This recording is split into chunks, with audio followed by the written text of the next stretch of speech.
Morning vibes ഇന്ന് പാലക്കാടുള്ളത്. പാലക്കാട് പ്രധാനമന്ത്രി എത്തുന്നത് പ്രമാണിച്ച് വലിയ ഒരുക്കങ്ങളാണ് ഇവിടെ നടക്കുന്നത്.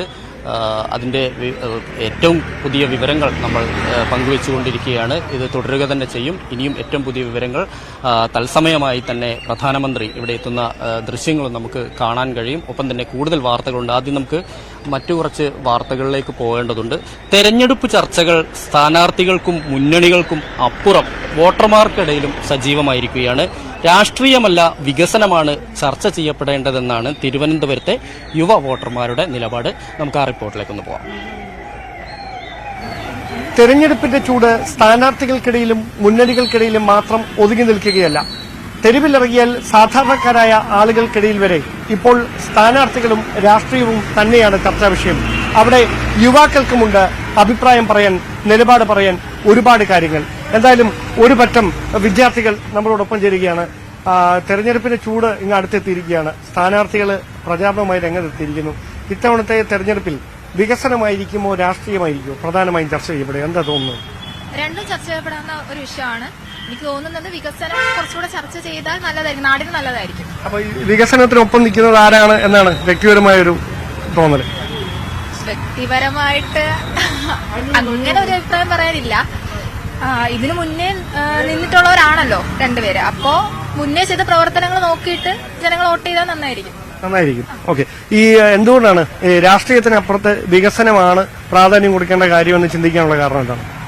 ഇപ്പൊ നടക്കുന്നതെല്ലാം രാഷ്ട്രീയപരമായിട്ടുള്ള കാര്യങ്ങളാണ്. അപ്പൊ കൂടുതൽ വികസനത്തിന് വേണ്ടിയിട്ട് സമയം മാറ്റണമെന്നുണ്ട്. എന്റെ ഒരു അഭിപ്രായത്തില് വികസനത്തിനാണ് കൂടുതൽ പ്രാധാന്യം നൽകേണ്ടത്. പിന്നീട് ഈ ഒരു ഗവൺമെന്റ് വീണ്ടും വരരുതെന്നും ആഗ്രഹിക്കുന്നുണ്ട്. അതെന്തുകൊണ്ടാണ് അങ്ങനെ ആഗ്രഹിക്കാനുള്ള കാരണം? കാരണം ഇത്രയും വർഷത്തിനിടയിൽ ജനങ്ങൾക്കിടയിൽ ഇങ്ങനൊരു ഇമ്പാക്ട് കൊണ്ടുവന്നത് ഈ ഒരു ഗവൺമെന്റ് ആണെന്ന് തോന്നുന്നു. അപ്പം പുതിയൊരു മാറ്റം വേണമെന്ന് ആഗ്രഹിക്കുന്നുണ്ട്. ആ മാറ്റം എന്ന് നിങ്ങൾ ആഗ്രഹിക്കുന്നത് എന്തുകൊണ്ടാണ്? ഈ വികസന കാര്യത്തിലാണോ അതോ പൊതുവായിട്ടുള്ള സാമൂഹ്യ അന്തരീക്ഷത്തിലാണോ? വികസന കാര്യങ്ങൾക്ക് ജനങ്ങൾക്ക് കുറച്ചും കൂടി മെച്ചപ്പെട്ട സൗകര്യങ്ങൾ കിട്ടുമെന്ന് ആഗ്രഹിക്കുന്നുണ്ട്. ഈ ഒരു അവസ്ഥയിൽ ഈ ഗവൺമെന്റ് നൽകുന്നില്ല എന്നാണ് എന്റെ ഒരു നിങ്ങളെ അഭിപ്രായം. എന്താണ് നിങ്ങൾ ഈ തെരഞ്ഞെടുപ്പിൽ പ്രധാനപ്പെട്ട വോട്ട് ചെയ്യുന്നത് എന്തിന്റെ അടിസ്ഥാനത്തിലേക്ക്? രാഷ്ട്രീയത്തിന്റെ അടിസ്ഥാനത്തിലായിരിക്കുമോ, ചെയ്ത പ്രവർത്തനങ്ങളുടെ അടിസ്ഥാനത്തിലായിരിക്കുമോ, വാഗ്ദാനങ്ങളുടെ അടിസ്ഥാനത്തിലായിരിക്കും?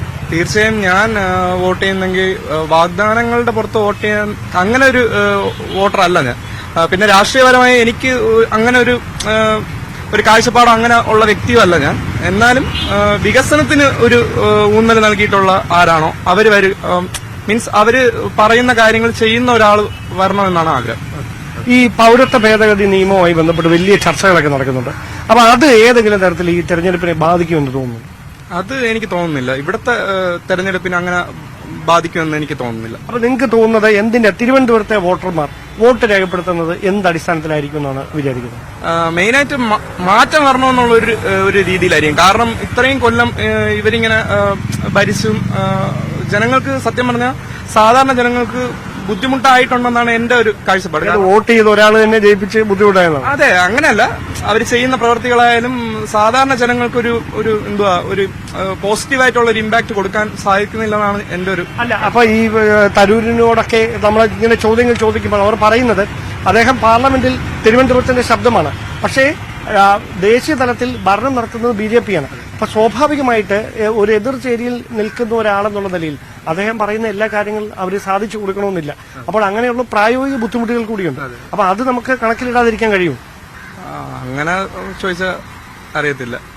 ഇല്ല. ഓക്കെ. അപ്പം നിങ്ങൾക്ക് എന്താണ് അഭിപ്രായം? ഈ തെരഞ്ഞെടുപ്പിൽ നിങ്ങളുടെ വോട്ട് അത് വികസനത്തിനായിരിക്കുമോ രാഷ്ട്രീയത്തിനായിരിക്കുമോ? തീർച്ചയായിട്ടും വികസനത്തിനാണ്. ആസ് എ യൂത്ത് എന്ന് പറയുന്നതിൽ ഞാൻ എപ്പോഴും നോക്കും, നമ്മുടെ ഇന്ത്യ എന്ന് പറയുന്നത് എപ്പോഴും കോൺസ്റ്റിറ്റ്യൂഷൻ അടിസ്ഥിതമായിട്ടാണ്. അപ്പം constitution is the supreme law. അപ്പൊ അതിനെ പ്രൊട്ടക്ട് ചെയ്യുന്ന രീതിയിലായിരിക്കണം ഇനിയുള്ള ഗവൺമെന്റ് നോക്കേണ്ടത്. അതിനെ പ്രൊട്ടക്ട് ചെയ്യുന്ന രീതിയിലാണ് ഇപ്പൊ പോകുന്നതെന്ന് കരുതുന്നുണ്ട്. ഇപ്പൊ കുറെ ഭേദഗതി, ഇപ്പൊ CA പോലുള്ള നിയമങ്ങൾ വരുമ്പം അതിൽ കുറെ അഴിച്ചുപടി നടക്കുന്നുണ്ട്. അപ്പം അതിനെ പ്രൊട്ടക്ട് ചെയ്യുന്നത് ഏത് ഗവൺമെന്റ് ആണോ ഐ ഷുഡ് സപ്പോർട്ട് ദം. പിന്നെ അതുപോലെ തന്നെ ഒരു യൂത്ത് എന്ന റെപ്രസെന്റേറ്റീവിന്റെ ഇതിലായിട്ട് ഞങ്ങൾക്ക് ജോബ് ഓപ്പർച്യൂണിറ്റി ഇല്ല. അപ്പൊ ഞങ്ങൾക്ക് ഇപ്പൊ പഠിച്ചു കഴിഞ്ഞാൽ ഞങ്ങൾ വിദേശത്ത് പോകണോ എന്നൊരു ഡൗട്ടുണ്ട് ഞങ്ങൾക്ക്. അപ്പൊ ഇവിടെ തന്നെ അത് ഓപ്പർച്യൂണിറ്റീസ് ഉണ്ടാക്കുക എന്നാണ് ഗവൺമെന്റിനോട് എനിക്ക് പറയാനുള്ളത്. അല്ല, ഈ വിദേശത്ത് പോകുന്നതിനും വലിയ ചെലവില്ലേ സാധാരണ വിദ്യാർത്ഥികളെ സംബന്ധിച്ച്? പറ്റും. പഠിച്ചു കഴിഞ്ഞാൽ ജോലി കിട്ടാനുള്ള ഒരു ഓപ്പർച്യൂണിറ്റി ഇല്ല. ഞങ്ങൾ ഡിഗ്രി എടുത്തു കഴിഞ്ഞാൽ ഞങ്ങൾക്ക് വേറെ അപ്പൊ നിങ്ങൾ ഈ PSC അല്ലെങ്കിൽ മറ്റേ UPSC എന്നതിനപ്പുറത്തേക്ക് ഒരുപാട് അതിനേക്കാൾ ആനുകൂല്യങ്ങൾ നൽകുന്ന ഒരുപാട് MNCകൾ നമ്മുടെ നാടുകളിൽ ഈ പ്രവർത്തനങ്ങൾ തുടങ്ങുന്നുണ്ട്. അപ്പോൾ അതിനോടൊന്നും താല്പര്യമില്ലാതെ സർക്കാർ ജോലി തന്നെയാണ് സുരക്ഷിതം എന്നൊരു തോന്നലുണ്ടോ? അപ്പം ഞാൻ PSC അപ്ലൈ ചെയ്തിട്ടുണ്ട്. അപ്പം എപ്പോഴും എക്സാം എഴുതുന്നുണ്ട്. പക്ഷെ ഞങ്ങളുടെ ഇപ്പൊ CPO റാങ്ക് ഞങ്ങൾ കാണുന്നില്ല. അവിടെ എത്രയോ പേര് റാങ്ക് ലിസ്റ്റിൽ ഉണ്ടായിട്ട് പോലും അവരെ പരിഗണിക്കാൻ അവര് 2-3 ദിവസമായിട്ട് അവിടെ കിടപ്പുണ്ട്.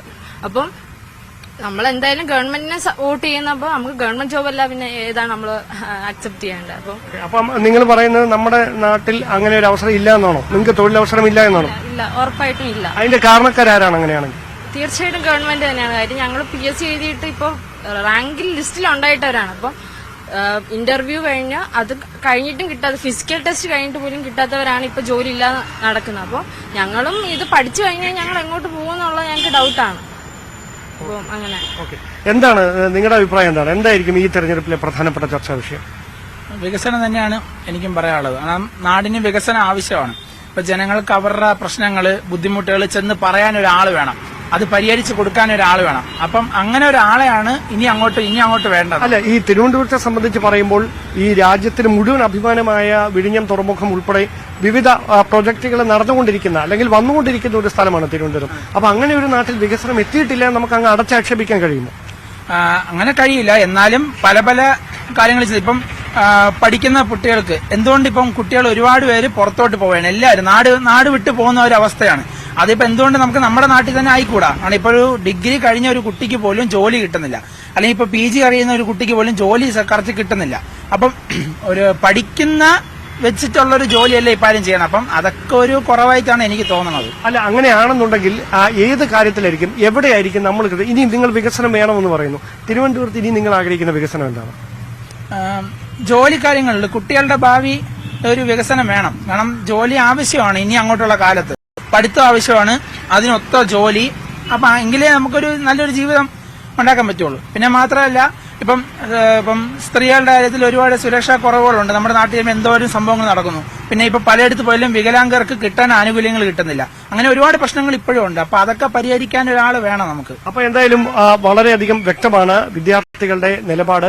ആ യുവത്വം പറയുന്നത് രാഷ്ട്രീയത്തിനപ്പുറം വികസനം തന്നെയാകണം ചർച്ച ചെയ്യപ്പെടേണ്ടത്. ആ വികസനത്തിനായിരിക്കണം സാധാരണക്കാർ വോട്ട് രേഖപ്പെടുത്തേണ്ടതുണ്ട് എന്ന് തന്നെയാണ്. കൃത്യമായി ഒരു നിലപാടിലേക്ക് ഈ യുവത്വവും കൂടി എത്തുന്നത് സ്ഥാനാർത്ഥികൾക്ക് കൂടിയുള്ള മുന്നറിയിപ്പാണ്. കേവലം വാഗ്ദാനങ്ങൾക്ക് അപ്പുറത്തേക്ക് കൃത്യമായി നടപ്പിലാക്കാൻ കഴിയുന്ന പദ്ധതികൾ എന്തുണ്ട്, അത് തൊഴിലില്ലായ്മ അടക്കമുള്ള പ്രശ്നങ്ങൾ പരിഹരിക്കാൻ ഏത് തരത്തിൽ സഹായകരമാകും, അവർക്കായിരിക്കും വോട്ട് എന്നാണ് യുവത്വത്തിന്റെ നിലപാട്. ക്യാമറമാൻ ബിബിൻ മുരളിക്കൊപ്പം ഡാൻ കുര്യൻ, ന്യൂസ് 18.